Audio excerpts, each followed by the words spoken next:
Well, let's not beat around the bush. This is monumental. What? Do you know, Pete? Like, I feel like this is a big moment. For a few reasons. Yeah. Which reason are you speaking of? Well, it's not big because of it's not a big episode number or anything like that. Like, it's episode 284, so that's not like, Right. it's not a celebratory. It's not a milestone episode. It's almost like if I was to add episode 50 and episode 200 in my head, that adds up to almost the episode that we're on. Does your wife handle your financials? Because that math is... If you combine Titanic and Lord of the Rings, I think what you get is Jurassic Park. I don't know that's... so long time, not our first guest, but certainly our most... Not repetitive sounds wrong. Our most frequently appearing guest. Our most... notable guest in this in terms of repeat appearances is Emily Mader. Straight up, yeah. And while back, we've heard comments of like, oh, have her on the show more often. And even if you and Brady don't show up, even if it's just Emily, that's great. And I'll just talk to myself for an hour. and then back when we did episode 200, Emily was busy, so we got stuck with Aaron. We just sent out a request for a Mader, and Aaron showed up. Yeah, we're like, oh, sorry. Okay, should have been more specific in the rider. Okay, but never before have they made an appearance together.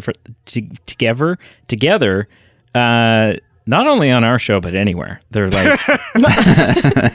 This is like an exclusive thing that's happening right now.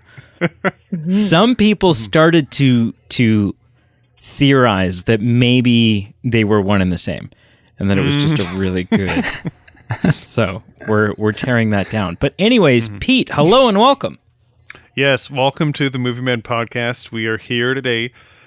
This is a voted episode. This is not because Jurassic Park is 30 years old, which is a bit of a cringeworthy fact for some of us who are feeling old. All of us who are feeling old. But this was actually a voting option, and just with the batting down of schedules, and I'll take most of the hit on that. We voted on this quite some time ago, and they're just getting around to it now, but this was a voting option where our bread and butter, where we give voting 4 options, and... both lay fans and Patreon fans use their voting power to tell us what to watch and review. And we had a few options. We had Rising Sun, Last Action Hero, Three Colors Blue, but Jurassic Park came out ahead. And so that's what we're here to talk and review with the two lovely Maders. I mean, I'm sorry, but is that really a surprise? And the people voted correctly. Let's be honest. Whenever we post the votes, I feel pretty, we go in and we like try to match them up as best we can and be like, what'll be an interesting battle. Let's put these films in the ring together and see what's going to happen. And as I heard them read back out loud, I was like, why did we bother? It was closer than you think, but it was a clear winner nonetheless. You're absolutely right. It was a heavy match fight where only one half was the heavy match. So, to put it not so delicately, why the hell's Aaron and Emily here? Like, what is the significance? I don't really know. Jurassic Park I think I've seen them wear a Jurassic Park shirt a couple times, and I don't remember if it was Emily or Aaron. Sorry, guys, we may have made a mistake. We'll catch up with you next week. We got them at Universal Studios. Oh, yeah. I legit didn't even know that. I have always known Emily to be a Jurassic Park fan. Yeah, big fan. Like that's just if I had to write down a list of Emily attributes, if I had like 20 attributes to write down, it wouldn't be. Cool. I don't think it'd be near the top of that list, but it would. As I reach like 17 or 18, and I'm like running out of things to write down, it would probably make the cut. Right. Mm-hmm. Yeah. Okay. It's not just a list of Emily's favorite movies. It's like a list of my attributes. Yeah. Jurassic Park. Yeah. No explanation needed. Yeah. Okay.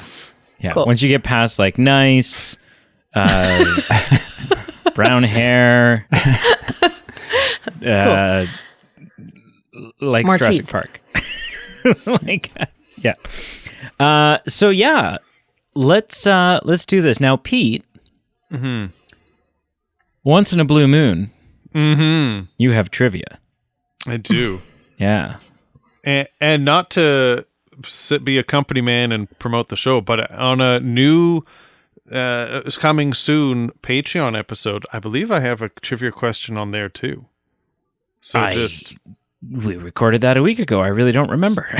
Did you? I did. Oh, okay. So just to whet the appetite, if anyone wants a bit more trivia, check it out. Mm-hmm. But I do have trivia for Jurassic Park. This was a movie that I'm interested in, and I knew all of us were interested in. So I felt like, yeah, this is fun. So I've got some questions for us all. Mm-hmm. Okay. So how do you want to structure this? Are we competing? Are we working together? I don't want to work together. I think that's the only answer. Okay. Yeah. Truly. Can they be dialogue based questions? Can they be questions about the dialogue in Jurassic Park? Just so that yes, please. Who was the first to blink in the opening scene?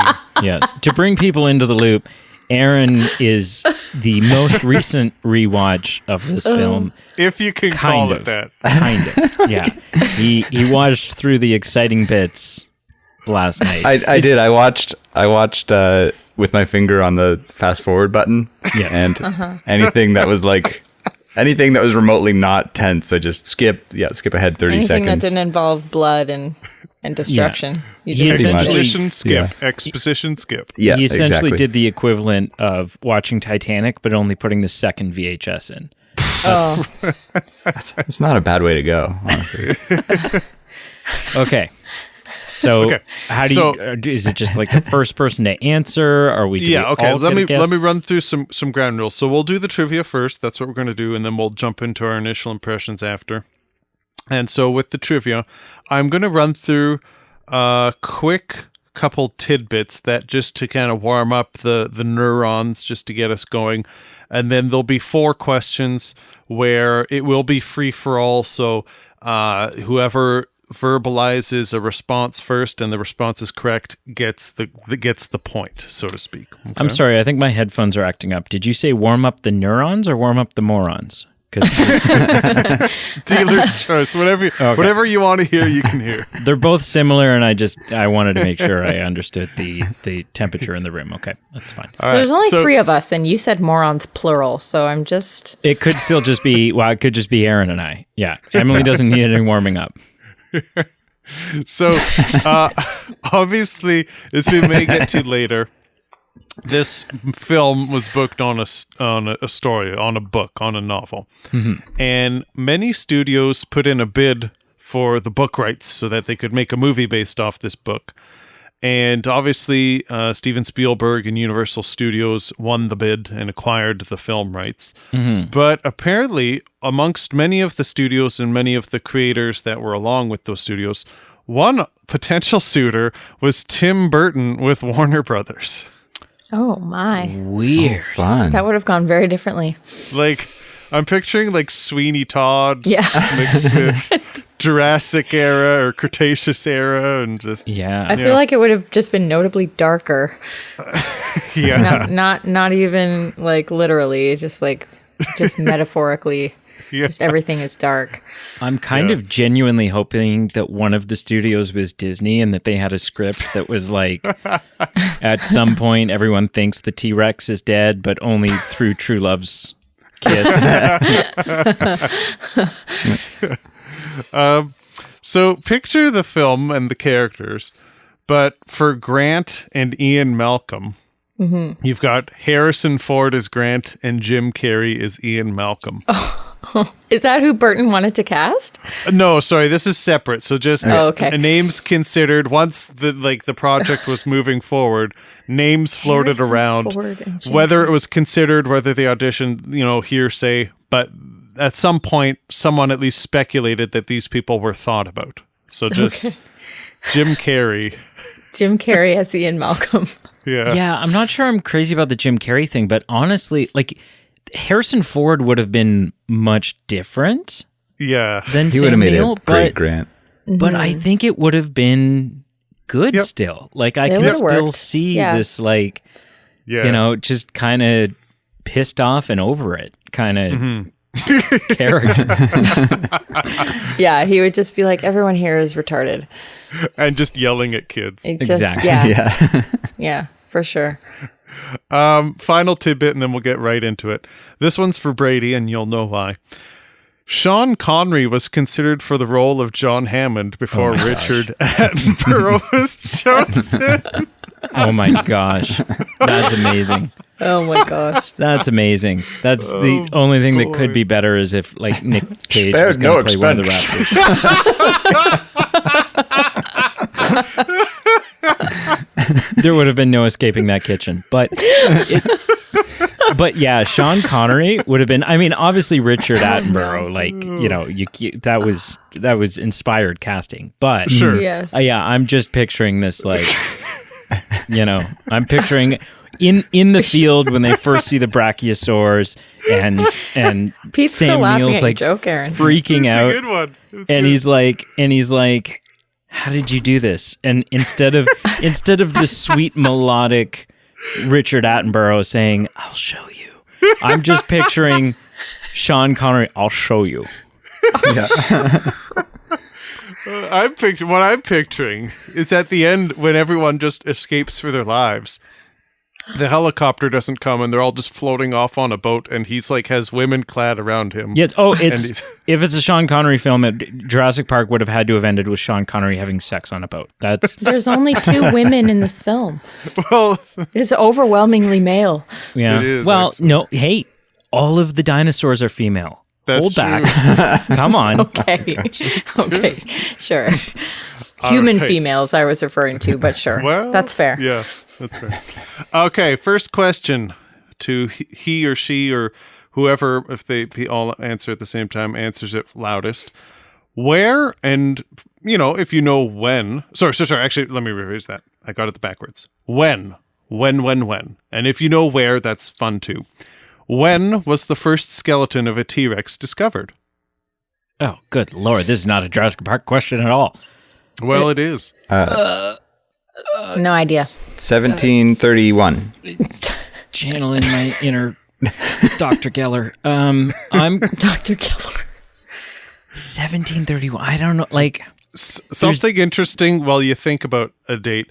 Apparently, the reason I brought this up is it's quite interesting. The T-Rex that's used for the Jurassic Park emblem or symbol, quite interestingly, has like a couple flaws that are on it, because the T-Rex that they used for the image had like some dented in components like in its nasal areas and in different parts of the skull. So like I got pretty deep into the weeds when I was looking at this, but like it's actually not resembling of a true like the lines and the lineations on a T-Rex's skull. Well, I think it's been revealed at this, like, since Jurassic Park came out, we've made so many discoveries that are like, right. Most of the Yeah. dinosaurs in Jurassic Park Like they are had feathers and wildly stuff. That's true. inaccurate. Yeah, that's true. I think the 1700s is too early. I wouldn't be surprised if that's when we found the first dinosaur. But I highly doubt, like, if the first dinosaur bones you found was a T-Rex, everything after that would be such a letdown. It'd be like, oh, great. Just leave it in the dirt. I'm going to say maybe in the last 100 years. So, but I'll go on the earlier end of that scale. So 1920s. Can I say a decade? Is that Sure. cheating? Emily, do you want to kick in just to try and beat either of them? I honestly have no idea. I'll just like Is this- aim in is between. this Price is Right and be rules? like, oh yeah, I say year one. $0. $1. So 1 AD. when I'm going to say, I guess Brady's the closest, but he went over, so I don't know how that works. Damn. Okay. It was somewhere between 1902 and 1908. According to the American Museum of Natural History, it was 1902, where in Montana, of all places, the first skeleton was found. And then a few years later, in 1908, a really complete, almost fully, T-Rex corpse was found. So prior to that, many pieces and teeth that they now know were from a T-Rex had been found, but just at the time, prior to that time, they didn't know what it was, and that, they'd find a tooth and not realize what species that was from. I adore the fact that you said Montana of all places, as if we actually ever find dinosaurs anywhere other than Montana. Yeah. Okay, I'm not trying to be ignorant. Is that like a hot spot for? Oh, absolutely. Yeah, Yeah. it's basically dinosaur central. Okay. Montana and Alberta are. Oh, right. true. It's like- Alberta. I've been to Alberta. So I knew that. Okay, that's fair. But that's showing my wait. ignorance. You've been to Alberta, so you knew about all the... there's a story here. What? I don't know. It just seemed odd that you're like, oh yes, I know all about the dinosaurs in Alberta. I've been to Alberta. I knew about been to Alberta and did what? I knew Alberta was a hot spot because I went to. There's this place in my mind. It was in the middle of nowhere, but it was a dinosaur museum. It was like the Royal. Yeah, it's a big one. What's it? Do you remember what it's called? I'd have to look it up. I couldn't tell you. Yeah. It's just, I don't know. I pictured it. Oh yes, we were passing through Alberta on our way out to BC, and I found 4 of them. I wasn't even looking. And they were all alive. Yeah, I just tripped on them on the way to the gas station one day. super irritating. Just flopped over the I road. thought, yeah. Okay, so not to offend our Drumheller listeners out there, but it's the Royal Tyrrell Museum in Drumheller, Alberta.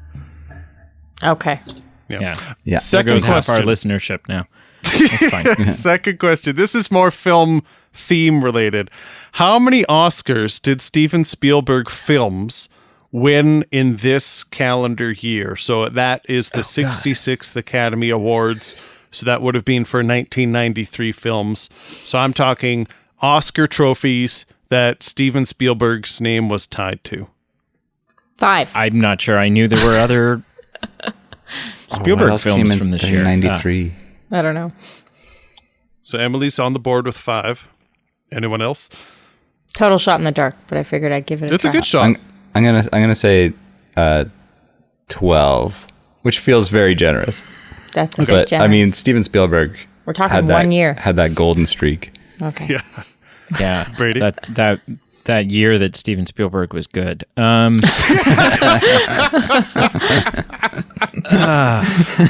What came out early 90s? E.T. is the 80s, or maybe early 80s. Hook is early 90s. It is. Schindler's List is early 90s. But the question isn't how many films won Oscars, is how many Oscars overall. Yep. Aaron said 12, Emily said 5. I'm going to Closest give without- it to one of them if you don't answer soon. Closest without going over, I'm going to say 6. Okay. I guess I'll give it to Aaron, but he was over. But he was the closest. Okay, so then did I win the T-Rex thing? So I think so, Oh, because okay. you were the closest. All right. So 1993 was maybe good for some people. 1993 was a hell of a year for Steven Spielberg.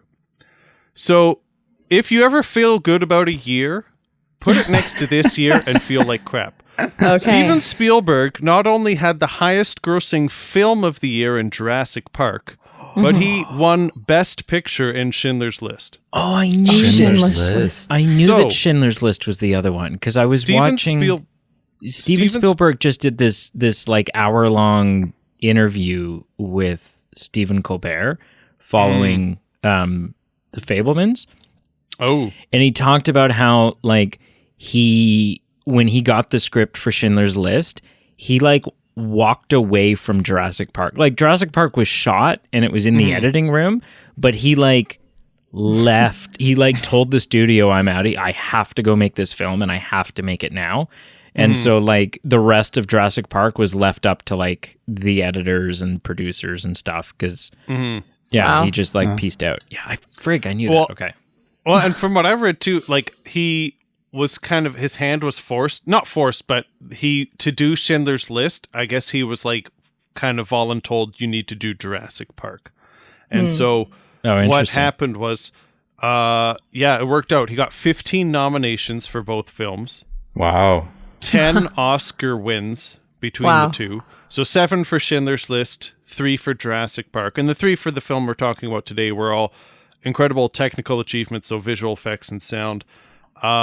But yeah, so what kind of piggybacking on what Brady said, he did the work on Jurassic Park, left to do Schindler's List, and was still checking in on, I don't know if it was weekly, daily, whatever, but he was like touching base, kind of finishing up Jurassic Park periodically while working on Schindler's List. And yeah, just how he described it, and it makes sense, just like a bipolar experience where you're working on this kind of monumental, intuitive, like this creative thing that's Jurassic Park, and then this really somber human tale of Schindler's List, and going back and forth would just be such an up and down. But now, do you happen to know if those films, if either of them were nominated for the same award? I doubt it. Just because, let me see what Jurassic Park, I'm pretty sure all the Jurassic Park ones were technical achievements. Yeah. And I don't think Schindler's List, I think they were more like Best Actor. I'm scrolling through it. So we got Best Picture, obviously. Best Director was for not Jurassic Park, for Schindler's List, which he won. Best Actor, Liam Neeson was the nominations. Yeah, I don't think there was much overlap, to be honest. Okay, because I was just picturing, like, I loved the idea that, you know how when they're like announcing the nominees, and then right before they reveal the winner, you've got that shot where they're all on screen. I just love the idea that he's on there twice, and that someone says, I don't know, like, flip one of them. Invert one of the images. I don't know what to tell you. Yeah, no, I don't think that happened. Okay. At a glance, anyway. The third question. So I'd already told you Jurassic Park became the highest grossing film of that year. It also eventually became the highest grossing film of all time, surpassing which of Steven Spielberg's own films for the same thing. So before that, there was a Steven Spielberg film that was the highest grossing film. What film was bumped by Jurassic Park? It's got to be E.T. Emily's right. Yeah. Okay, we don't even get to guess. All right. Yeah. Well, I answered first. Yeah. I mean, she got those are the rules of the road. I was just courteous the other times. Yeah, because I was thinking, I was like, what else is it? There's Close Encounters, but that was before. Is that before? That's the one, like, if you build it, they will come. Yeah. No. Right. That's Field of Dreams. That's Field of Dreams. Oh, okay. Close Encounters, the one with the... Right. It's been a while since I've seen these. Is Close Encounters the one with the mashed potatoes? Yeah, Close Encounters is the mashed potatoes. The mashed potatoes, okay. Where he builds the thing out of mashed potatoes. Okay. Do. Yeah, okay. Aliens and stuff. I'm on board now. I got it. For bonus points, can we guess which film upended Jurassic Park as the highest grossing of all time? Which overthrew Jurassic Park? Oh, yeah, which film? Is it a Steven Spielberg film? No. It's Star Wars? Titanic next? Ooh, I mean, I was going to say if nothing I was going to say before Titanic, but I thought that one was Steven Spielberg. Titanic is James Cameron. It's James Cameron. That's right. Yeah. I'm not king of the box. I'm not office, as versed in the director world. Yeah. Clearly. So, wait. So Yes. Because they haven't heard this, I want to very quickly, because this is this never gets old. This is never this is never a tired thing. So James Cameron. Cameron. Yep. Is the director of 3 of the top 4 highest grossing films of all time. Avatar, Avatar: The Way of Water, and Titanic. 3 of the highest grossing films in history are James Cameron films. The Avatar: The Way of Water was number 1 at the box office for 6 consecutive weeks. Wow. The last time a film was number 1 at the box office for 6 consecutive weeks was 12 years ago when Avatar came out. Wow. Yeah. The last time it happened before that was in 1997 when Titanic came out. I'm pretty sure I saw the original Avatar like 4 times in the theater. And what really, in a very interesting way, what puts the top 3 or 3 of the top 4 into perspective is in the top 4. The only other film, being Avengers Endgame, that has earned the right to stand amongst these James Cameron films is a film that took like 24 entries and 25 A-list actors and like this massive like 15-year journey to build it up to my point that it would pull in those kinds of numbers. Into theater. Yeah, it's just ridiculous. It's just ridiculous. But anyways, that's my fun James Cameron Titanic thing. My last question, before I do my last question, something that, Brady, you'll have to correct me if I'm wrong, because I'm pretty sure this is something I heard, but no, it's false. If I'm looking at the top 7 top grossing films of all time, they have the commonality of technically all being under Disney corporations. Isn't that right? They are. Yeah. Which not necessarily doesn't really mean anything other than just conglomerations being conglomerating. There are only listen. You want to get nuts here? Let's get nuts. Okay. There's only one film in the top 10 highest grossing films of all time that is not a Disney property. Which one? Jurassic World is number 8. Oh, what? Oh, it's not? It's not Disney. No, it's Universal. Oh, right. It's Universal. Right. Yeah. Right. Yeah. Huh. Yeah, everything else is Avatar, Avengers Endgame, Avatar: The Way of Water, Titanic, Star Wars, The Force Awakens, Avengers: Infinity War, Spider-Man: No Way Home, the 2019 Jon Favreau Lion King, and then the first Avengers from 2012. Yeah. The Lion King did 1.6 billion worldwide. Wow. Must have been a slow week. That's the live action one? The live action. Well, it's technically not live action. It's still animated, but yeah. Okay, well, live action-esque. It's technically not, of course, because lions can't talk. But they can't. Well, no, but that's not the determining factor because Homeward Bound is 100% live action. They're still talking animals. Sure. But yeah, neither here nor there. Anyway, okay. Anyway. Final question, then we'll move into the talking about JP.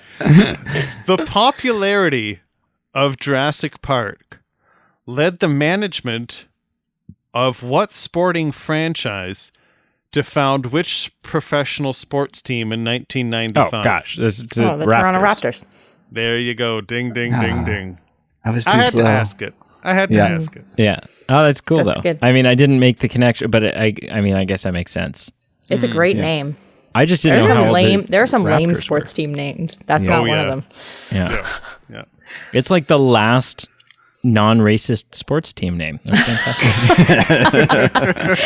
fantastic. So, initial impressions. Emily, you're the reigning Movie Men podcast guest, so we'll let you go first with your initial impressions of the 1993 film Jurassic Park. Initial impressions. Am I supposed to basically remember just the like, first time I watched this? Well, no, it's kind of like sum up sum up your position in 60 seconds or less, and then we'll spend the rest of the episode kind of supporting that and backing it up. Wow. Okay. No pressure. I mean, yeah, it's in my top 3. It's just up there. It's so good. The animatronics just hold up really well. Like, it's funny how you were saying, Pete, that it won some Oscars for technical kind of stuff. The only thing technology-wise that like doesn't hold up is the actual technology in the film. It's like, there's CD-ROM. It's like, oh, that really, really dated the film. Except for the line, animatronics. It's a Unix system. I know it's this. a Unix system. That held up. That stuff is just like, it's just no. You're like, oh no, this is painful to watch. But the animatronics, they hold up, and they still hold up. You watch this film today and you still go, this looks real still. So it's just, I mean, come on, there's so many good quotes, so many good, like, just nail-biting scenes in this film. Like, Spielberg just really milked some of those scenes to perfection. You know, the water glass and the kitchen scene and the Jello and all of it. It's just like, it's such a good film. It's just pure joy every time I watch it. It's great. Love it. It seems fair to say, based on that Emily's favorite thing about Jurassic Park is vibrating liquids of gelatinous nature and or otherwise. Yeah. Aaron, what are your thoughts on Jurassic Park? I mean, yeah, going back to the first time I saw it, it was terrifying. Yes. Traumatizing. Like, yeah, you go from, I don't know, I think a lot of us had this experience who grew up after it came out, that you grow up loving dinosaurs and you're like, a 3-year-old saying, Stegosaurus. And then you want to watch the dinosaur movie and you beg your parents, and then finally, when you're, however old you get to, before your parents finally give in, and you're 8 years old and you watch, you get to watch Jurassic Park and you go, oh my gosh, dinosaurs are terrifying. You watch the lawyer get eaten off the toilet. Oh yeah. Yeah.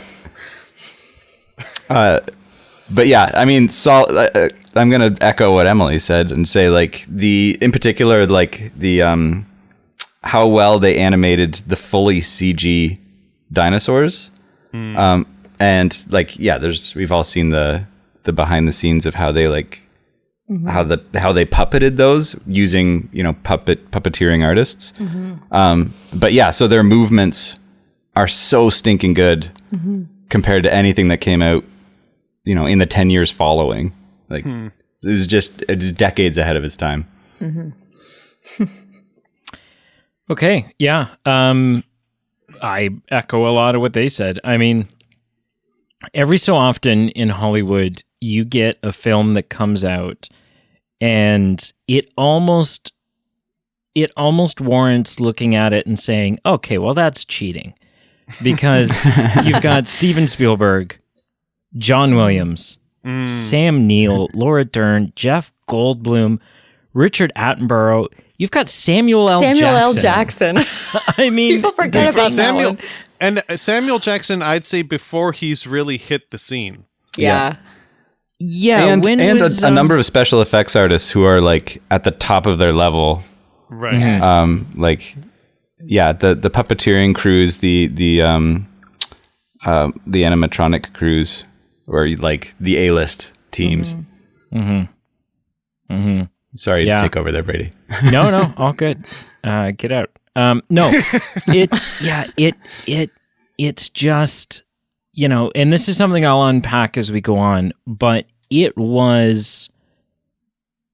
Jurassic Park was the Star Wars of the 1990s in the sense that the ground that it broke and the technology that it not only spearheaded and pioneered, but developed in order to create what it was that they wanted to create, right? You can watch all kinds of things on like the screen test that they had to send off to the studio to convince the studio to let them do digital dinosaurs for some scenes.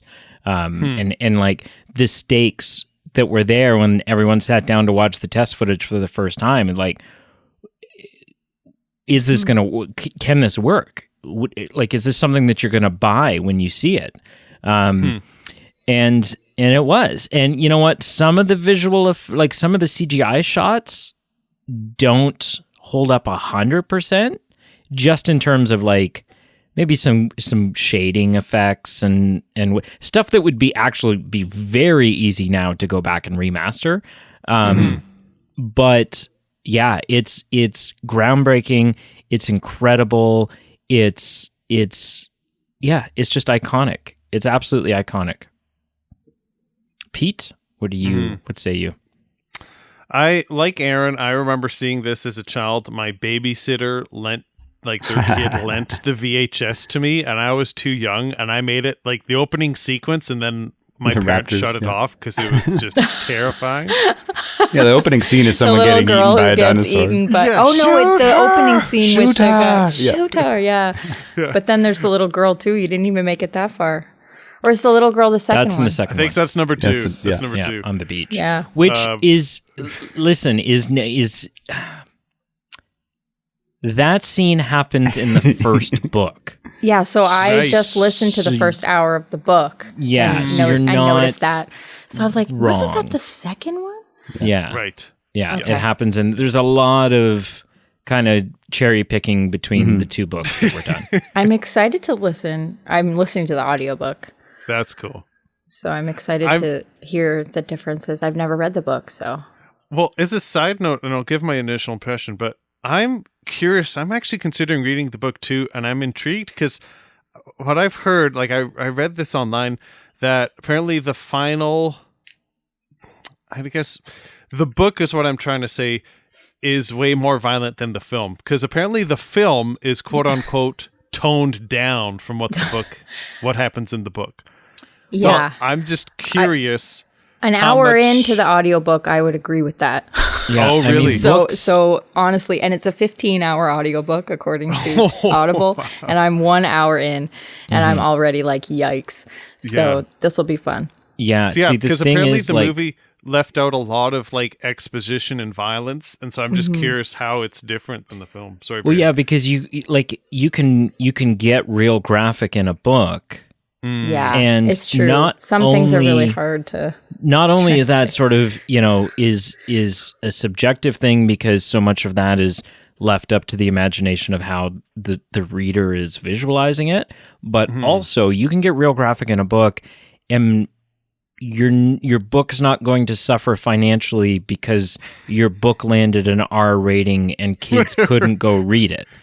Right. Right. And so, Right. yeah, you're in order to maintain your PG-13 film rating. Right. Yeah.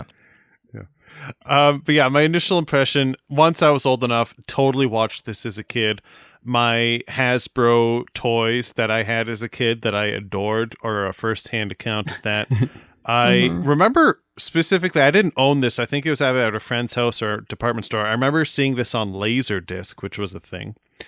But yeah, I feel like Titanic, this is a disaster movie that I enjoy the first half a bit more than the second half, where in the first half you have a bit more splendor and awesomeness, and the second half is where things hit the fan and we learn our lessons. But I feel like Titanic, this is a disaster movie with some more kind of underlying ethical questions that kind of challenge us, make it a bit more interesting than just your normal disaster movie. And it is just a fundamentally challenging disaster of just having these practical and ethical dilemmas that you come when you coexist these two species that aren't naturally occurring at the same time. So I feel like that's interesting. The characters are so rich, and I heard this point recently when I was trying to come up with some trivia and things for this film. These characters are rich, but they don't really backlog us with too much exposition or background. So it doesn't really slow them down either. So they're rich, you care about them, and you know that they've got real human motivations and interests, but they don't slow it down to get you to that point. So from that point, it's a really rich kind of storytelling. But what I'd wrap this up on is I would agree with some of the points we've made, where I've seen worse CGI in the past 10 years than from this film in certain projects, and maybe they're lower budget or not mainstream, but regardless, this in 1993 was incredible compared to stuff I'm seeing today. It doesn't like take you out. Bad CGI will just take you right out of the moment, Yes. right? Yep. I don't find that even still watching this one later, 30 apparent years later. It just, you're just lost in it the whole time.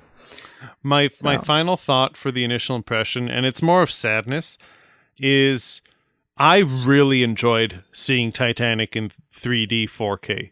Wonderful experience. I would have gone a second time if I could have.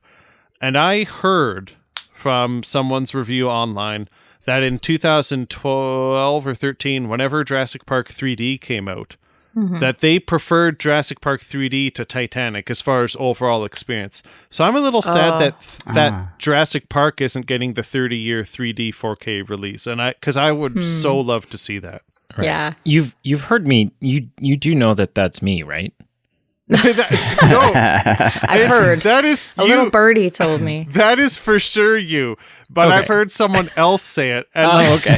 I believe the things you tell me, but I also know you're biased when it comes to Titanic and things of that nature.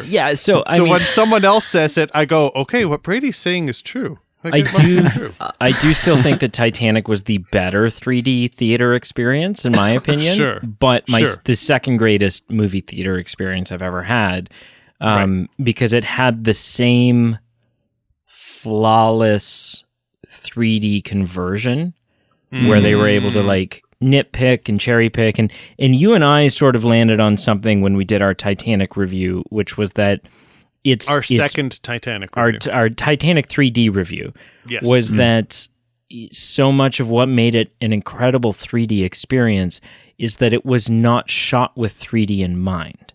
And so 3D enhances it, but is never the focus. There's never random shit coming at the screen for the sake of, it's going to pop out and be amazing. And But no, I just wanted to clarify because it's when you were like, I heard from someone somewhere on the internet, and I was like, I thought that you were like being cute and like gonna turn it around and be like, and that person happens to be, and then you didn't, and I was like, does he actually sorry. not know that it's me that's talked about this movie I in the hope I theater? didn't offend. I do know No. it's you, but I'm just saying you are not the only one who thinks this, which is a good thing. Like I'm saying, your opinion is aligned Okay. with others. I wasn't, for the record, I wasn't seeking credit. Like, I really didn't care. I was just like, I just thought it was funny that maybe you had like Forgotten. not remembered where that had come from and were trying to figure it out. Yeah. Cool. It's such a, so let's talk about, like I said, this is the Star Wars of at least the early 90s, because to be fair, 1999 is The Phantom Menace, and The Phantom Menace did all, like, love or hate that film, visually, the things that they achieved in that film were also decades ahead of its time. But, the blending of practical and visual effects is done so well. And it's something that I feel like there's going to be several moments in this review where I shit all over the Jurassic World trilogy. That's a big pile of shit. And there that's one it big is. pile of shit. Yeah. Every time I watch one of them, I do wash my hands before eating anything. No, but it's just, it was so, like, what they achieved, and like I said, it was like they had to do proof of concepts. That's how fresh any of this was, right? And so, like, it wasn't when they said, "Oh, we're going to do this movie," and we think that some of the shots, because originally it was all going to be puppets, but then they realized that, like, in some of these moving shots, it just wasn't looking right, and so the thought was there that maybe this, computer generated imaging technology had come far enough that they could do something with that. And it wasn't like nowadays where, the studio would go, well, yeah, of course you're going to have CGI. Like, Yeah. it's dinosaurs running around eating people. No, there was serious pushback from the studio. And they had to prove to the studio, like before, to avoid the studio basically stepping in and shutting them down, they had to prove, no, we can do this. It's going to work and it will look good. And so the fact that they did that, but even like puppetry is not a new thing come time of Jurassic Park, right? Like these animatronics. The animatronics are incredibly impressive, but what was really nuts was the scale of the animatronics, particularly the T-Rex. Because it still looks, any of the shots that are those close-up practical ones. Yeah, the close-up practical T-Rex, it's bone chilling. It's so real. In a way that's why that the Jeep scene is just so tense. Yes. Because they didn't just like have the T-Rex just rip in. It was this slow burn and this like, we're gonna have it look into the side of the Jeep and we're gonna, have it take a minute to notice that there are people in the Jeep, and then we're gonna have it, roar really loudly before it starts, tearing around. And so it's that tense, like that tension that's created when we're looking at this thing in its eye. Yeah. And you got to put your head in the space of someone who'd be watching it in 93 going, okay, that's a scale model, and they did a matte screen, the dinosaur through the window, and then wait, the flashlight shining on the dinosaur is really convincing. And then all of a sudden, bam, the entire note, down through the roof of the car, and they go like, holy shit, this is real. They got a real dinosaur for this. This is a size like so it's just so good. And Emily, just piggybacking on what you're saying, we've seen this before with Jaws. This is what Stephen does. It's just a land animal this time, where instead of the donna, you see the water rippling and like building, like you're saying, building that tension to where it builds up to, but it's not just jumping out and doing it, it's building to that release. So a fun tidbit about this T-Rex scene is that it was, although a lot of like the majority of the exterior shots of this film are shot in Hawaii. Obviously this scene was shot on a soundstage, the nighttime where the T-Rex breaks out. Yeah. And so, much like any soundstage, you've got the sprinklers that are simulating the rain, and you've got your big T-Rex there. And it was one challenge for them to get the electronics within this T-Rex to function with that much water. Yeah. But they've talked about in like behind the scenes stuff that yes, there's an electronic skeleton, metallic skeleton underneath this T-Rex, but his flesh and meat is foam latex. And so they could only shoot for about 60 seconds at a time.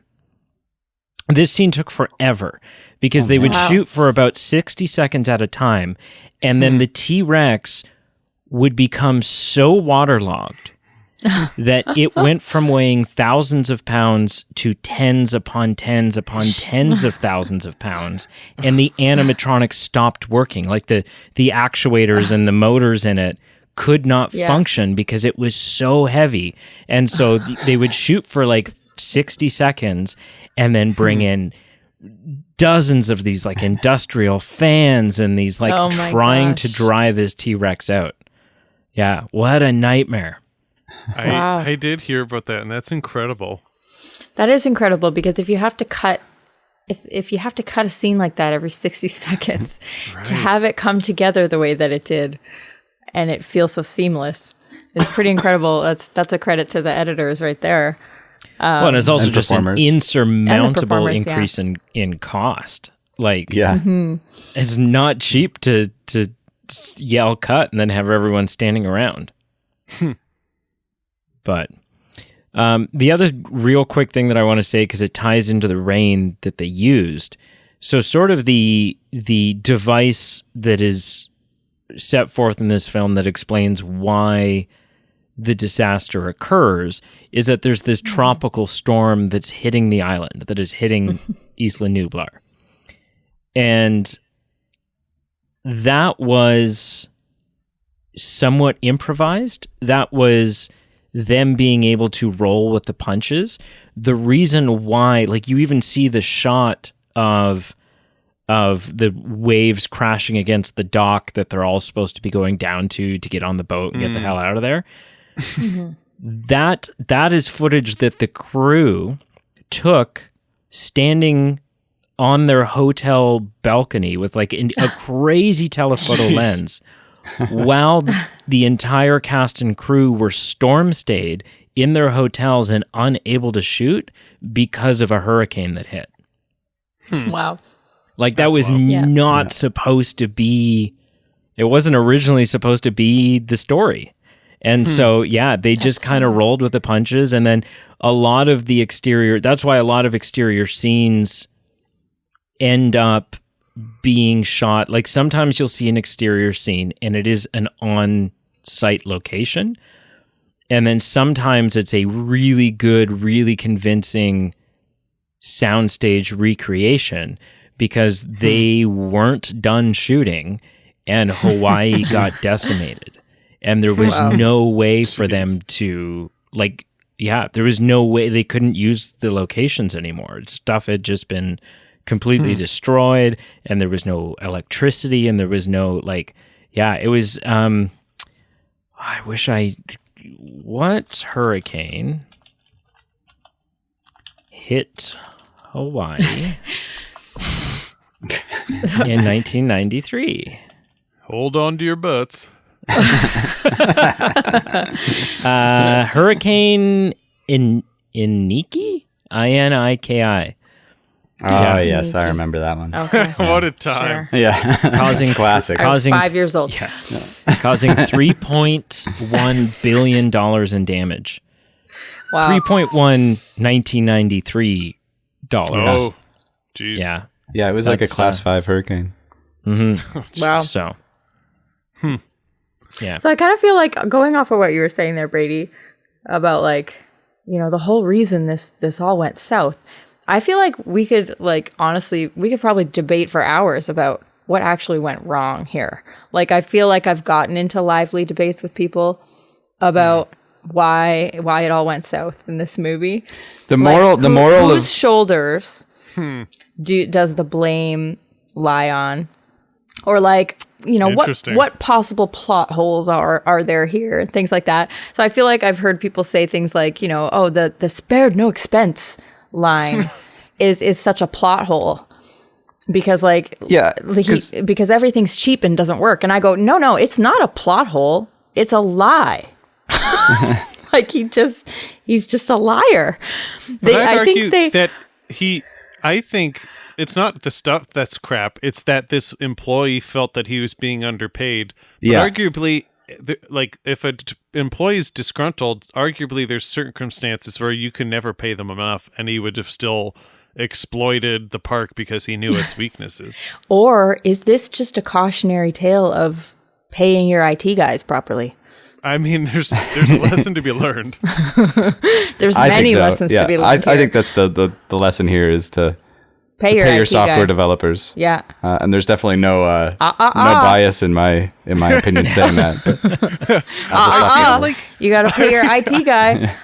I feel like the IT guy's at fault here, obviously, but I feel like there's probably some blame to go at John Hammond specifically. And this is the plot hole of the whole, like, when they're problem solving, what are our options? And like, well, we can reboot the system and do this Hail Mary and do backflips and hope for the best, and if the wind's blowing in the right direction, it just might work. And then the guy with like the socks up to his knees and the short shorts and the Tilly hat, he's like, Robert Muldoon.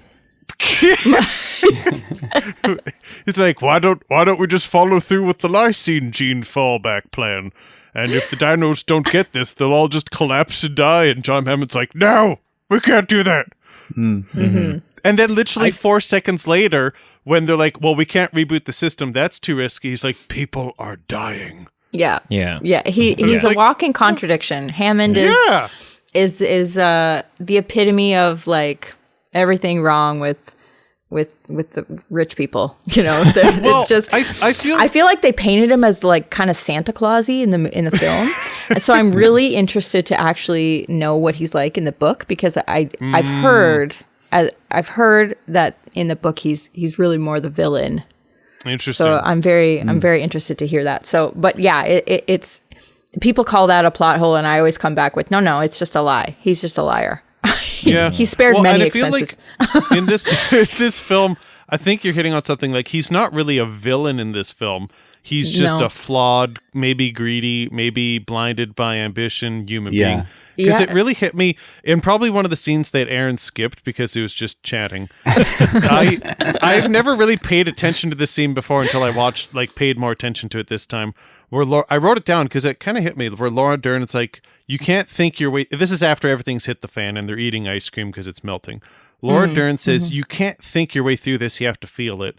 And John is just so blinded by everything that's happened. And I can kind of get this too. Like, if you're just so passionate about something, and in this case, it's an extinct, amazing accomplishment that they've been able to do, instead of really just like acknowledging his failures and going, this, we have to move on. He's like, no, we've learned what we have to do, and this is what we're going to do next time, and it's going to be better, and it's going to be improved.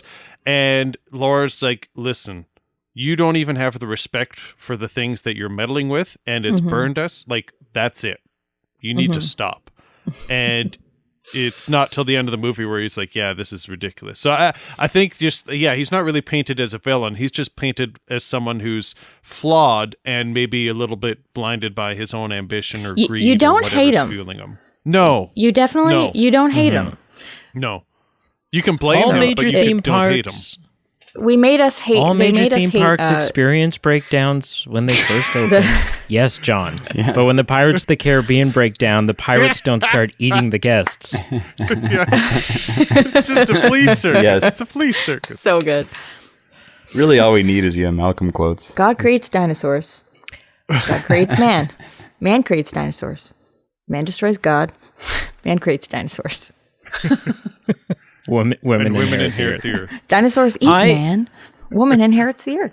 There's a couple good feminist moments in that movie too. Well, I was hoping somebody else would say most of that, and then I could be the one to say the end, but it didn't work out that way. I do seem to think that there are some moments where, there are some moments where John Hammond, like, if you think about this realistically, if you think about this logically, we see a small part of this operation. A small part of what would be a massive operation, right? Like, there are all kinds of behind the scenes people working to make Jurassic Park a thing. And we dive into that more in the second film when we discover there was a Site B, there was a breeding island, there was, this was no Mickey Mouse operation. And as John Hammond being, sort of the CEO of Jurassic Park, the head honcho, there are a lot of things that realistically, and not to John Hammond's fault, would be delegated, right?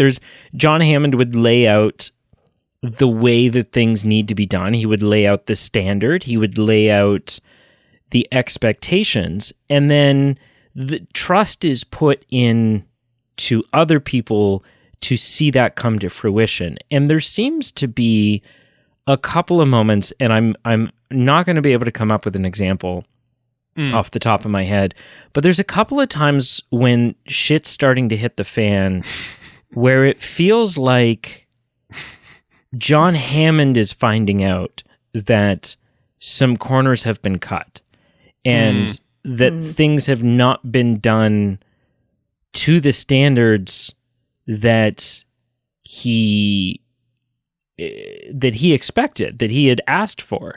And not to, like, just playing devil's advocate here, right? That, like, it's not unreal. It's not unrealistic that John Hammond doesn't understand how the computer systems work. Right? It's not unrealistic that John Hammond doesn't understand all the ins and outs of the safety procedures and the safety protocols. That's not, if you go to the CEO of Disney Parks doesn't understand all the insides and outsides because that's not his job. His job is to make sure that the park is entertaining and that, like all of these things. And so I think the ultimate answer is that there's a lot of people to blame. And there's a lot of things that lead to this. Does the storm play a factor? Absolutely. Does John Hammond in his reach kind of exceeding his grasp play a role? Absolutely. Does the fact that that safety and making sure that contingencies were put in place, the fact that that was crucial and maybe wasn't done by the people it should have been done by, does that play a role? Absolutely. Does Wayne Knight's character, Ned, does Ned play a role in his sort of money-hungry double agent, Slugworth in the world of Willy Wonka role? Does that play a part? Absolutely, right? Like there's just so much there. And ultimately, like the message is that this is what happens when you play God. This is, you and your team of scientists were so preoccupied with whether or not you could, you didn't stop to think about whether or not you should. There it is. Right? And that your achievements, that what you've done here, the problem is that it didn't take any discipline in order to achieve. You stood on the shoulder of other people's achievements. Right? And that's and it's they're like cliche Jeff Goldblum lines, but they're so solid for a good reason. Right? The only Even reason life they're finds a cliche way. is just because we've all just repeatedly said them over and over. Yeah. They've been memed and gifted to just oblivion because they are good. It's Because they were so good, They're just good. Yeah. Yeah. Even Go life faster. finds a way. Like everything he says in Must this go film is hilarious. Yeah. And But- either hilarious or very profound or something. It's just we love him. Yeah. So good. So good. Obviously, the music's incredible. The it's music John is- Williams. Well, I mean, it's almost cliche. And if you're scoring it, whatever section you score the music, you're probably giving like a 6 out of 5 or an 11 out of 10. Yeah. Just because you go from the awe at the beginning of the fascination and like overwhelming happiness and excitement, and this music takes you there. And then it does its job at the end of the film where you're seeing like dinosaurs eating people alive. And so you just get suspense and terrifying. It does everything you need it to. Yeah. And it is terrifying. So I want to touch on something that Aaron introduced to us in his initial impressions, which is that it's a scary movie. Like it's frightening. And I think this is something that this film does really well. I think the sequel, The Lost World, does really well. Yep. Jurassic Park 3 still achieves it, although there's a lot of issues with that movie. And a side note, I kind of like Emily, I'm not always the best on like, oh, this director was with this project and this one was with that project. So just a couple days ago, I realized Spielberg was with 1 and 2, which makes sense. He did The Lost World. He was not. Yeah, he was not the director of number 3, which in hindsight, and maybe it's confirmation bias, but I'm going, yeah, that checks out. Well, and it doesn't look or feel like a Spielberg thing. No. Like it's got a whole different kind of feel to it. It's a really different vibe. But something that these films do well, that the sequel trilogy, Jurassic World, failed to do, and it was my gripe about Jurassic World. Like when everyone was losing their minds over Jurassic World, I had just as much fun as the next person in the theater, but I didn't find it rewatchable. I didn't want to continue to go back to it, and it just continued to, like, they just continued to move further away from this aspect. They kind of touch on it a little bit in the final film, but that film was a complete hot mess. Is that in this film, the stakes are we are lost in the jungle. Not only are there dinosaurs, and that's terrifying and awful, but we're also lost. Like we don't know how to find our way back. And so we don't have any amenities at our disposal. We don't have the ability to like, we're not on our own turf. We're not on friendly turf. And the sequel does that really well and takes it one step further because they're actually trapped on the island. They're there without any sort of parenting corporation figure that's there that's just going to airlift them out as soon as they make it back to the resort, right? The third one also does it. They're there alone. They're trying to make the satellite call to Laura Dern's character, but the damn dinosaur ate it, and like, you know. But and then we reach Jurassic World, and this is something I've been saying since day one when Jurassic World came out. In Jurassic Park, we're lost and we're gonna die.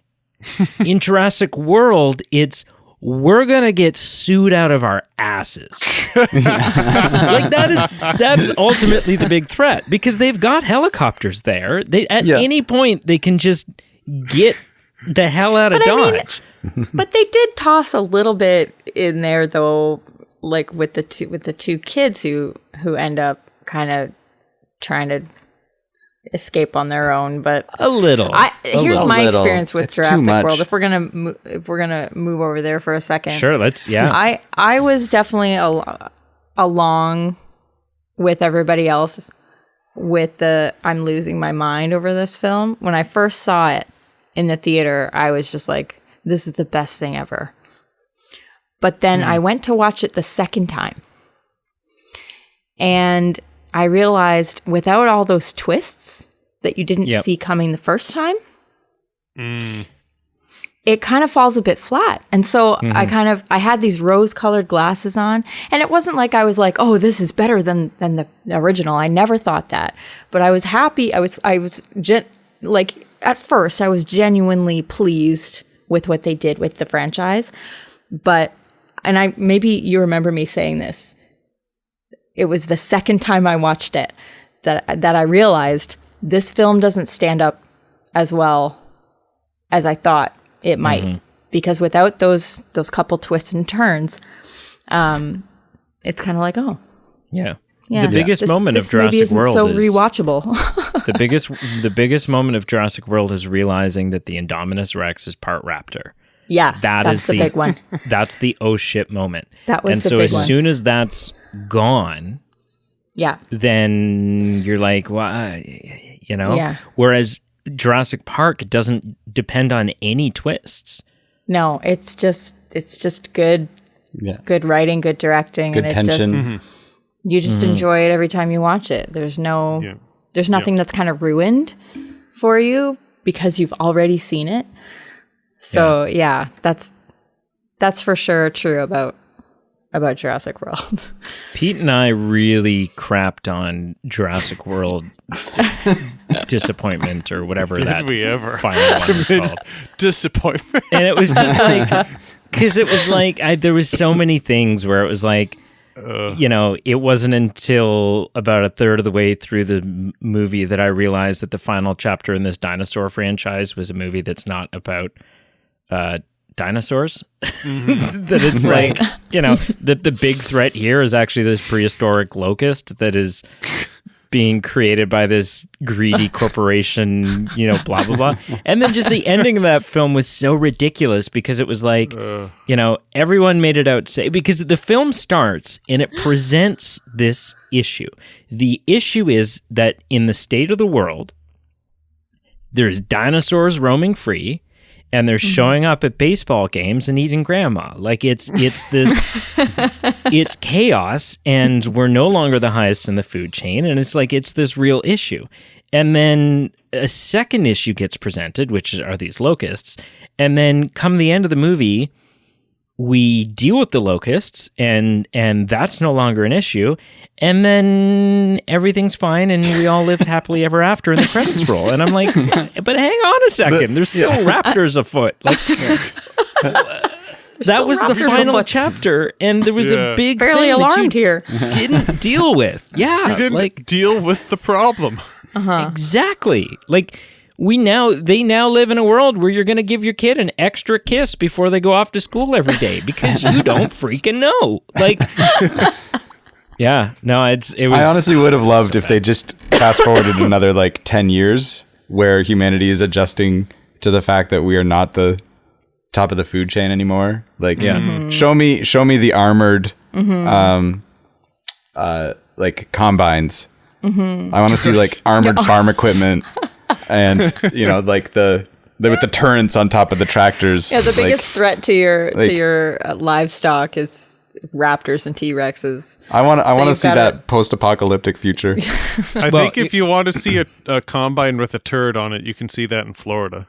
Well, because quite clearly now it's been presented to us that the 6 Jurassic Park films is just a prequel series to the Mad Max universe, because that is I'm here for that. Ultimately where that ends up. I dig it. Yeah.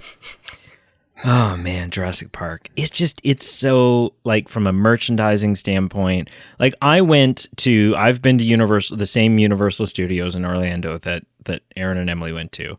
And Universal, I've always said several things about Universal. Number one, Universal is not an experience that you should, but I would argue can do in one day. Mm-hmm. You don't plan a day trip to Universal Studios. No, yeah. And not just because of the length of the lines, just because there's so much to do. Especially because the park's broken up into 2 parks. There's the experience side, and then there's the adventure side. The adventure side is more of your stereotypical theme park with the roller coasters and rides and everything else. Whereas the experience side is more like the Twister soundstage was there, and oh gosh, that one was so good. It was so good. Yeah, and exploring these different movie sets and a Jaws boat ride and an E.T. ride, and but they're not roller coastery. They're just really immersive. But even the adventure side, the theme park side, is broken up into several sections. So you walk in, you head to the right, and immediately you're in Dr. Seuss land, right? Everything is like straight out of Cat in the Hat, and it's incredible. It's a lot of fun. And you walk a little bit further, and you end up in this. It's just like mythology. Like, it's not. I don't think it's actually based on any specific property, but it's like temples and just kind of like an explorer-y thing. Now there's the Harry Potter section past that, which was not there when I went there, but I believe. You could see, while I was on a roller coaster called Dueling Dragons, you could see that they were building something, and I now know that was the Hogwarts castle. Yeah, we did the Harry Potter ride. Yes, right, about half of it was there when we were there. Yeah. So we did the one that had the 3D stuff. It was like it was a ride, but it had these immersive elements to it. Yeah. And I just remember I just remember enjoying the experience itself, and Aaron just like trying to figure out how it worked. He was literally just like looking around and up and down, like at his feet, like how is this thing moving? What is in front of us? Like there's a situation with the tree. What's the tree called again? The Whomping Willow. The Whomping Willow, and you really feel like that thing's gonna hit you in the head. Like you're really just like, that thing is coming for my head. It's not real at all. But yeah. That's what happens. Pretty amazing. That's what happens if you walk in and go to the right. If you walk in and go to the left, the first thing you're hit with is like a Marvel Comics thing. Not like the MCU, because obviously that's Disney, but it's like there's a Captain America walking around, there's a Spider-Man walking around. All of the storefronts have like comic strips on them. It's very like superhero-y. Past that, there's a cartoon world thing, like Dudley Do-Right and Popeye and stuff like that. But at the very back of the park that you reach in either direction, but is as you walk in the whole park's kind of built around this big lake. And if you look across the lake, the first thing that you see when you walk in across the lake is that Jurassic Park style visitor center building sitting across the water. And it's amazing because as you're walking through these other sections and experiencing these other sections, that Jurassic Park, you're really walking through these sections simply to get to that Jurassic Park building. And it is the Jurassic Park section. And this is just a testament to the film, which I guess now they've like renovated that whole section and turned it into a Jurassic World section, which sucks. That's But but yeah, it is like it's everything you want it to be. Like the nobody at Universal, especially in the Jurassic Park section, wears a Universal Studios uniform. There's no such thing. The people in the Jurassic Park section are wearing Jurassic Park. They're not Universal employees. They're Jurassic Park employees. And there is a T-Rex, and I think we have a picture with it. Yeah. You do? You don't have to find it right now because this is kinda just a want to. podcast. Yes. Well, no, I just want but there is a picture where one of you, Aaron's just standing there like a doofus, and Emily's screaming and trying to save his life and pull him away. Classic. But then there's great. there's also an animatronic. There's like a log flume ride where there's like a T-Rex. You go and there's through like, the gate. oh think, yeah, and it's right? like alarms are going off and sparks are flying, and there's like the little the compies that are like fighting over someone's torn up bloody shorts, and it's like but it's so good. And it's that. Yes, it's a testament to Universal Studios, but it's also a testament to the film that all of these other sections of Universal Studios are built off of franchises or comic universes or all of these different things. The Jurassic Park section there's nothing in there that's like explicitly Lost World themed or Jurassic Park 3 themed. For the longest time since its inception until it was recently renovated, it was based off that first film. The first movie. Yeah. It was just the park. They just kind of made the park. Yeah. And treated it like a park. To do that, to have an entire section of this massive, incredibly expensive to get into theme park based off of one film. One film. Like it's just it's nuts. It's absolutely nuts. Well, does anyone else have any other Jurassic Park thoughts before we get into scoring this thing? I don't think so. Not for my part. All right.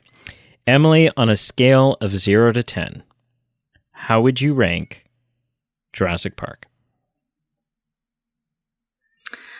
I forgot that you always ask this, so I hadn't thought about it beforehand. But I just really instinctively want to say like 11. I just love it. Oh, man. I just love this film. I told you guys it was in my top 3. So like, it's just, I see no faults. I just don't. What's your favorite line from the film? I was going to ask that. I was going to ask everybody else that. There's so many good ones. But I think Clever Girl for me is pretty up there. Because I just think that scene is this fun mixture of like, this guy's going to die, but he's like not mad about it. Yeah. Do you think do you think he knows he's going to die, or does he fully knows he's going to die? He knows he's toast. Absolutely. And that's why he says it, because he's just like, you tricked me. He's but he's got this like reverence for this creature that he knows is just going to be his demise, and it's just that very small moment. It's a very small moment in the film, but it's a classic. Yeah. It's a good one. He's paying not paying his respect, but he's tipping his hat to the victor because he knows that he's been out hunted. Yeah. It's really good. Aaron, what would you give this film, and what is your favorite line? The guy who skipped all the lines.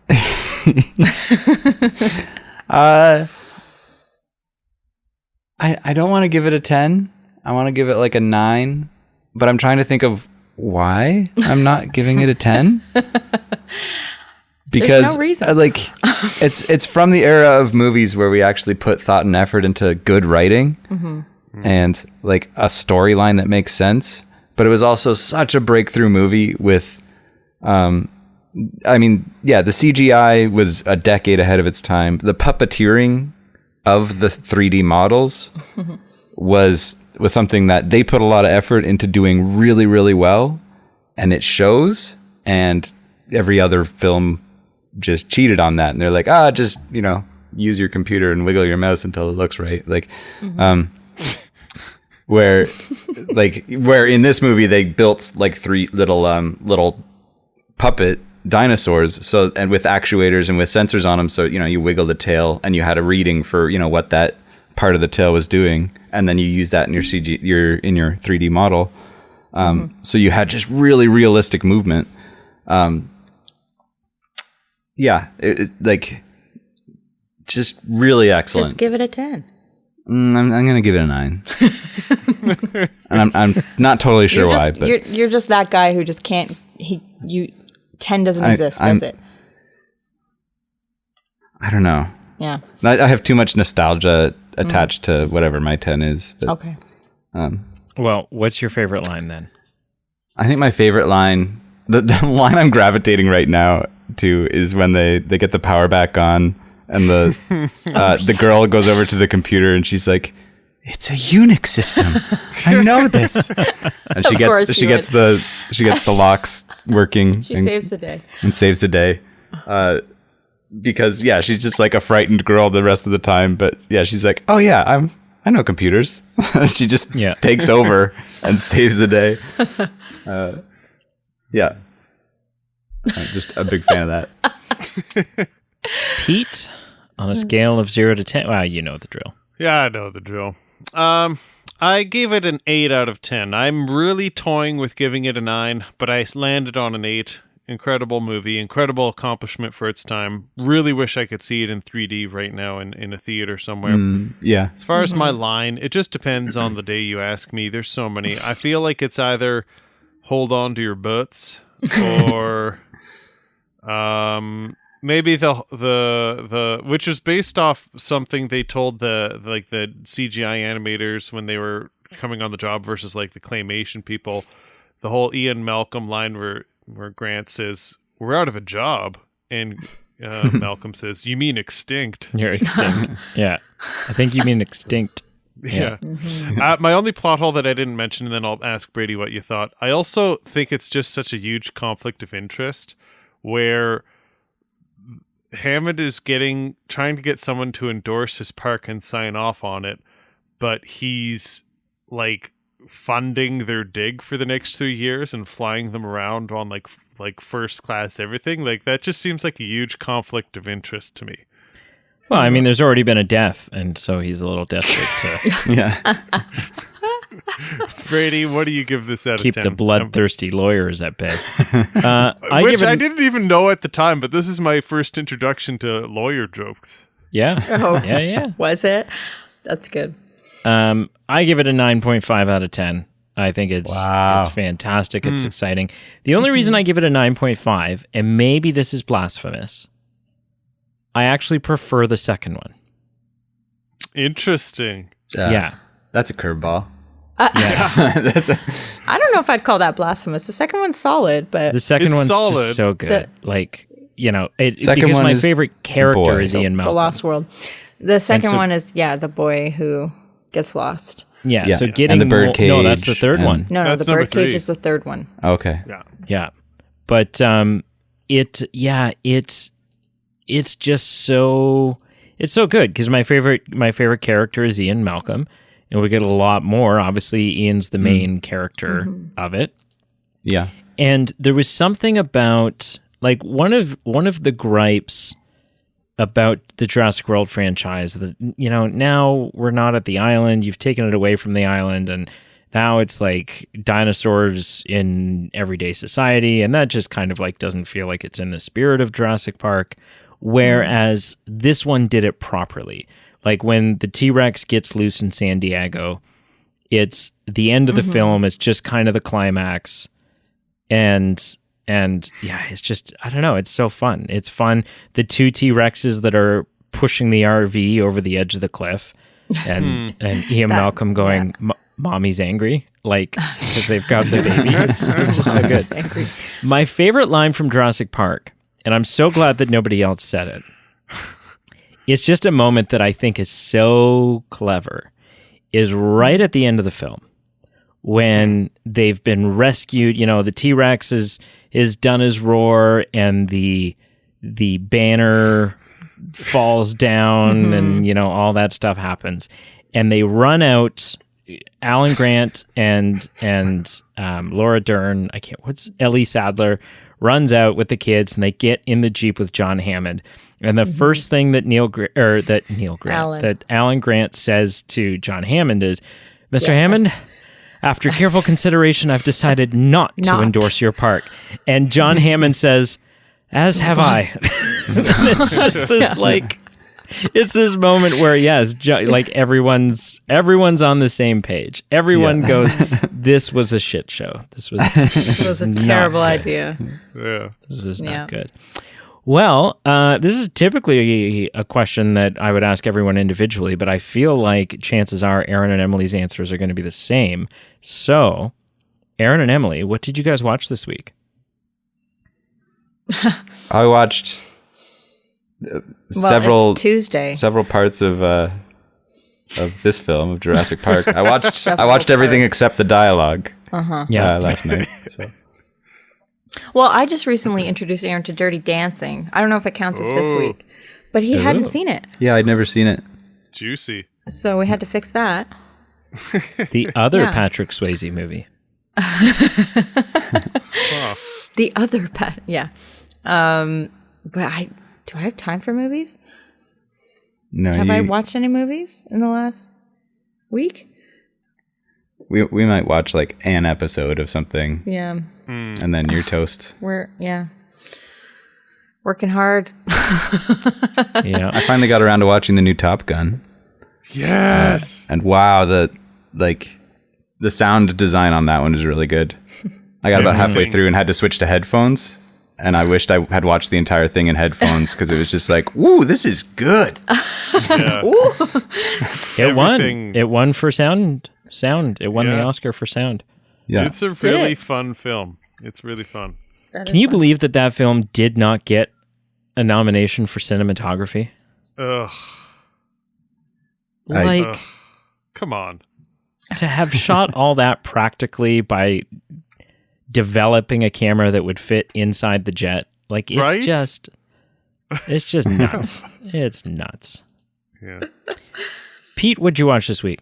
I wish I watched Top Gun 2, but I watched a couple other things. So I watched a 2020 film called Another Round. It's a Danish film starring Mads Mikkelsen. So if you've seen Casino Royale, the chief, you might remember him. It's a kind of unique film where these 4 high school teachers try this experiment and they document everything they do. And they consume alcohol on a daily basis to maintain a certain level of blood alcohol content to see how it influences their social and professional lives. That's why I do it. It was, you know what? It was interesting. I gave it, I think, a 6 out of 10. It wasn't as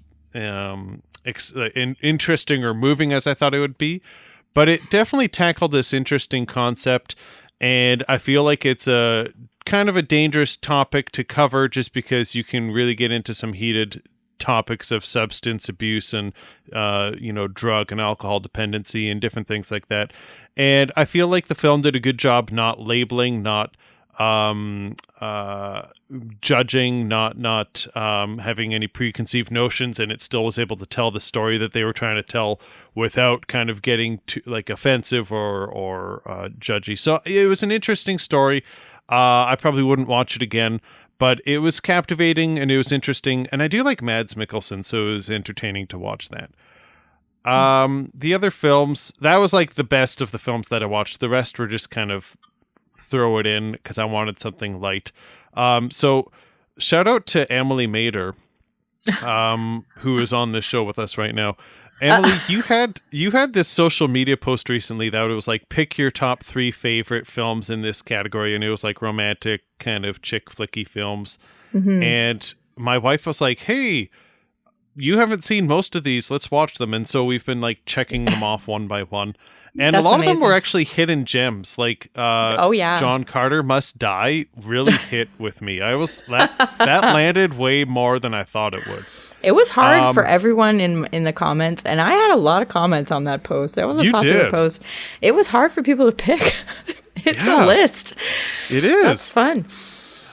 So one of them that we scratched off the list was Miss Congeniality. I'd never seen it. Obviously, Sandra Bullock and how do you pronounce his name? Is it Michael Caine? Yeah. And I have to say, there's a lot of the films that on this list have really hit with me. Miss Congeniality, I gave it a 5 out of 10. It was very meh for me. I wasn't as funny or heartwarming as I was wanting it. There was a couple moments where I was just like, ugh. So it was fine. I've seen it. I get the pop culture references now, and I don't think I'll ever have to come back. The last thing I watched was a movie I had incredibly high hopes for, and it was a 2014 film called They Came Together, starring Paul Rudd, who I just love, starring Amy Poehler, starring Colby Smulders, Bill Hader. I think that would be most of the familiar names. Randall Park was in it. A lot of famous people. And, you know, it really started out with a high trajectory for me. It was really self-aware. It was playing into romantic comedy tropes and just kind of like how Scream is aware of the horror tropes and it fuels its kind of narrative. They Came Together was doing that, and I like laughed out loud. I hooted and howled. And then almost like a third or a halfway through the film, this film had a real identity crisis, and it turned from like a really smart, really self-aware film playing on tropes to instead turning into like a raunch-com, to then also just being really slapstick and awkward. And so it just like was such a fun premise to start, and like fun actors that I liked, that I was like, wow, how have I not heard about this film? And then by the time the film ended, I went, that's why I've never heard of this film. It just really, it just was really pulling itself in a lot of different directions. And if it had stayed with the really smart tone that it had started with, I would have been recommending this. So I gave it a 5 out of 10. Wasn't great, but it wasn't incredible. So that's what I watched this week. Brady, what did you watch? Well, we've been continuing through watching The Simpsons over here. And so that's ever ongoing. The other thing that I said we were working through was watching through the entirety of the MCU in timeline order. So in the order of the events happen within the story, not the order of release. And so in the past week since we last talked, I have watched The Incredible Hulk with Edward Norton. And I have watched a little film called Avengers from 2012. So A little film called little film. Avengers. And appropriately, the same day that I watched Avengers, I had shawarma for lunch. So that's That's good. you know, Very felt, good. As you should. felt necessary. should, yeah. And I think that's it. Yeah. I don't think I've watched any other movies. No. No, that's it. Okay, Pete, wrap this up, sir.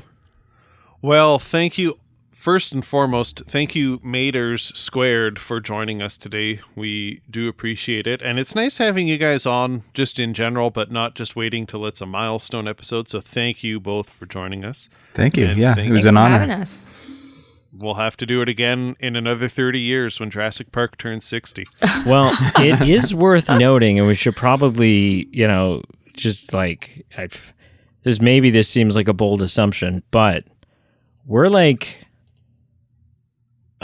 less than 15 episodes away from episode 300. So one or both of you should expect a call. 'Cause we don't know how to do milestones without you. Gotcha. Yeah. But thank you all for joining us today, whether you like Jurassic Park, whether you like Brady and I, whether you like the Maters, whether you like all three, 2 out of the 3, whatever brought you here today, thank you for joining us. Check out our socials below, like, follow, subscribe wherever you can, rate and review us positively wherever you can. Check out our Patreon page, merchandise page, ways for you to support the show, ways for us to give you some perks back. Perks such as increased voting power, such as the occasional bonus episode, which will be dropping in the near future, which we do appreciate all our Patreon supporters for helping us keep the coal and the stove and the lights on and just all those things that you have to do to keep a podcast rolling. And until next time, hold on to your butts. And remember, life finds a way.